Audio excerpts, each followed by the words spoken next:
রাস উৎসব উপলক্ষে নবদ্বীপের সাজো সাজো রং। ইতিমধ্যেই নদিয়ার নবদ্বীপ ধামের ঐতিহ্যবাহী রাস উৎসবের প্রস্তুতি চলছে জোর কদমে।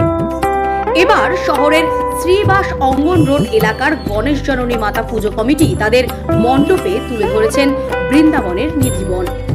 বিগত কয়েক বছর ধরে নানা থিম নিয়ে তাদের পুজো অনুষ্ঠিত হয়েছে, যা দর্শকদের প্রশংসা অর্জন করেছে। এবারও তারা পরিবেশ বান্ধব উপকরণ দিয়ে নিধিবনের পরিবেশ ও চিত্র ফুটিয়ে তুলতে চলেছে মণ্ডপে। এই থিমের মাধ্যমে তারা বৃন্দাবনের মাধুর্য ও তার ঐতিহ্যকে নবদ্বীপে তুলে ধরতে চাইছে। মণ্ডপের ভিতরে নানা প্রাকৃতিক উপাদান ও বৃন্দাবনের নিধিবনকে তুলে ধরার মাধ্যমে দর্শনার্থীদের এক অসাধারণ অভিজ্ঞতা দেওয়ার লক্ষ্য।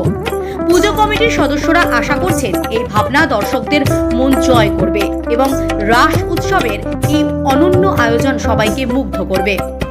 নবদ্বীপের রাস উৎসব এবছর তাদের ঐতিহ্য বজায় রেখে নতুন আঙ্গিকে উদ্ভাসিত হতে চলেছে। নদিয়ার নবদ্বীপ থেকে কাজল বসাকের সাথে সুস্মিতা রায়ের রিপোর্ট।